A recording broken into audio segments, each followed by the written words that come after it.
Hello guys, so for today's episode nga pala ay tayo ay magluto ngayon ng garlic buttered shrimp. So yan, dahil birthday ni Papa is naisipan ko siyang ipagluto.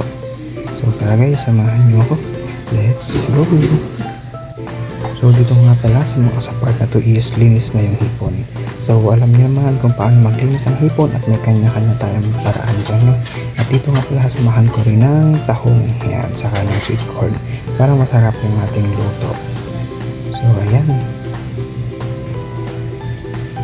So ang unang first step, yan, lagay ako ng mantika para hindi masunog yung bata, yung ating bata. Okay.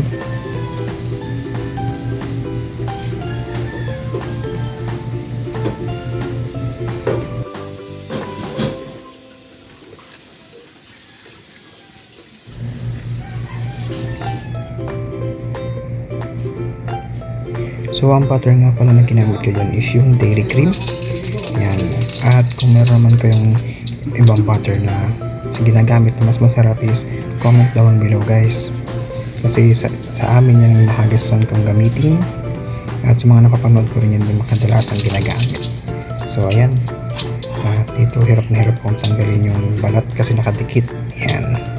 So panoodin nyo ako maghirap. So ayan. Bali ang nilagay ko dito ng butter is 2 bloke. Kasi 2 kilo yung aking niluto. So masarap, mas maraming butter. Yan. So ayan, minikos-mekos na niinsan nyo.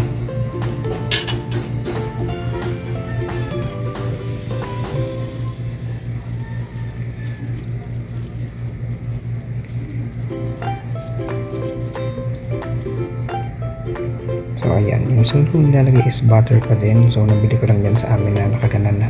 Nakakat na siya ng maliliit. Bali 2 bloke yan guys ha. Okay, maliliit to. So may kanya-kanya din naman tayong paraan kung paano magluto ng garlic buttered shrimp, and this is my way. Yeah, tara, this is my way.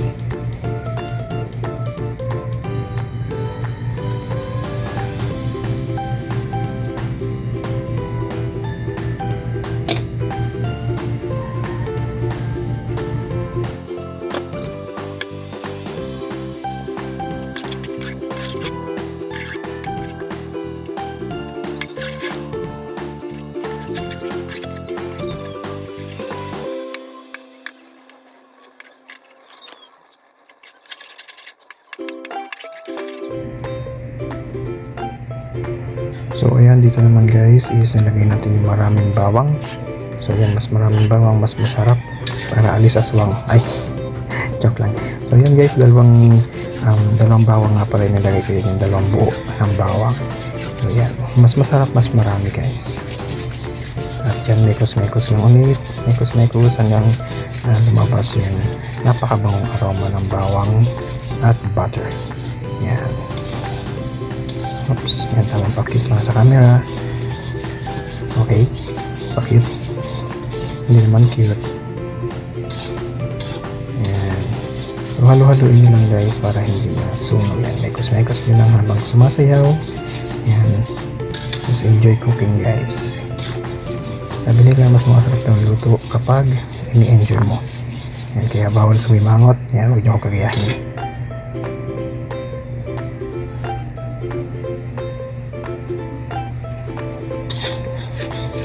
So mekos lang natin. So dito nga pala guys, yung ating shrimp is binabad ko yan sa Sprite or sa lemon soda water natin guys na mga 30 minutes siguro. So mas masarap, mas matagal yan. So dyan guys is dinarin ko na yung hipon, kaya yan, nilagay ko na dyan. So yan, gigisa-gisa lang natin yan guys sa butter and garlic hanggang sa mag-change ng color. Yan. Pag change nyo lang ng color yan, pwede nyo na siyang ahunin para hindi siya ma-overcook. Yan. So yan, mekos-mekos lang hanggang sa maging orange. Yan. So dito sa part na to is napakasarap niya na tignan at napakabango.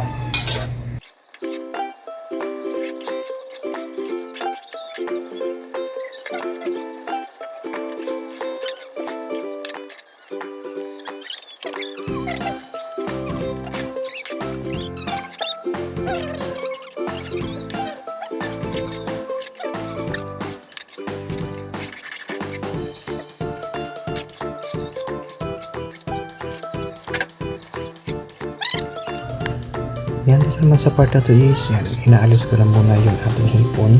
Pero huwag yung isasama yung, natin, yung butters sa yung garlic. Piliin nyo lang yung hipon.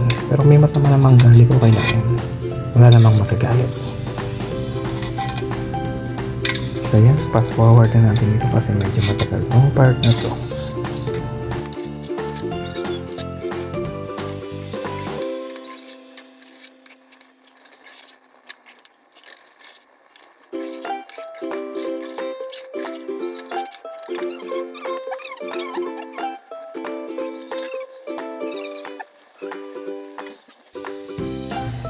So yun, dito naman guys is maglalagay naman tayo ng tomato paste. So yan, ang ginamit ko yung measurement is 4 tablespoon. Kasi sa isang kilo, 2 tablespoon ang ginagamit ko. So dyan, ginawa ko yan, 4 tablespoon. Okay. Yan, ilinis-linis lang. Mekos-mekos na yan. Okay, mekos-mekos na yan. And igisa lang natin na maayos yung tomato paste para hindi siya mangasim. Yan. Mas igisa lang natin siya ng maayos sa butter.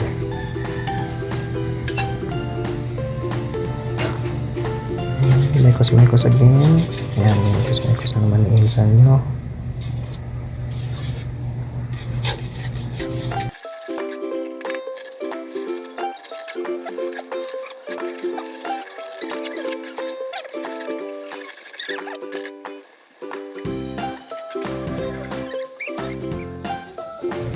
So yan, dito naman guys, after natin mag-isa ng maayos is oyster sauce. Yan, oyster sauce. So ganun din ang ginawa kong measurement. 4 na kutsara. So yan.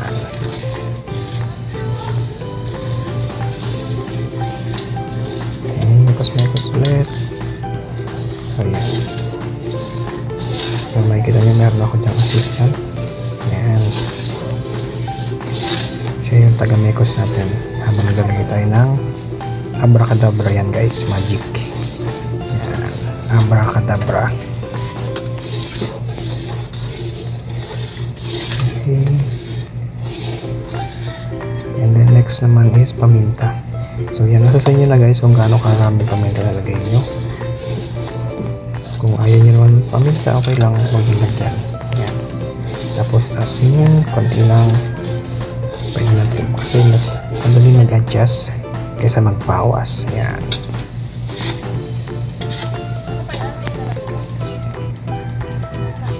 Yan. So yan yung magiging base ng ating garlic butter trick para magiging sauce niya guys. So yan, mekos-mekos. Yan yung aking pinsan ng mahilig sa hipon. Naratakam na sa akin yung luto. Yan naman yung tingin sa hipon.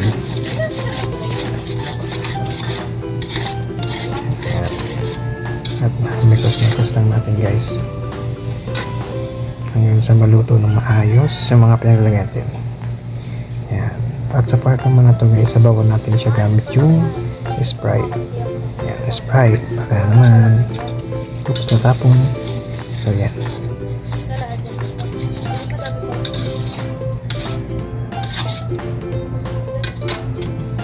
So nasa sa inyo na guys kung gaano karami ang gusto nyo ilagay, pero nilagay ko ata dito is isang bote at kalahati.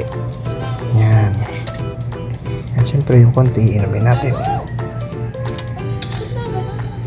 So yan, medyo isimmer nyo lang siya guys hanggang sa mag-reduce siya, tapos medyo lumapot ng konti. Yan, mekos-mekos nyo lang. Syempre tikim-tikim din kung ano pa ang kulang. And yun, just keep on watching guys. Fast forward again natin kasi medyo matagal itong part na to.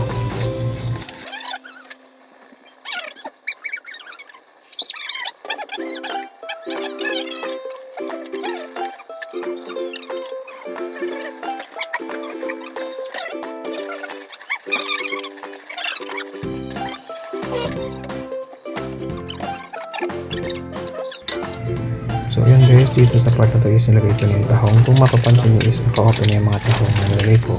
Kasi binlanch ko yan mga tahong para umopen. At nakuha ko yung para mga buhok-buhok nyo sa loob. Kasi ayaw ko yan. Yan. So kaya kung meron din naman kayong ibang ang way na paglilinis ng tahong, so yan, comment down below para malaman ko rin, para matry ko sa susunod. So yan, luto naman na yung tahong, kaya konting pakulo lang yan at sinunod ko na ulit yung hipon. Yan, so yan, napakasarap na guys. At mikos-mikos lang natin. Hindi lang natin maili para yan. Lasa ng ating pinaka-base. Yung sauce is napasama sa lahat. Yan. Hanggang pumasok sa pinaka-loob ng uban.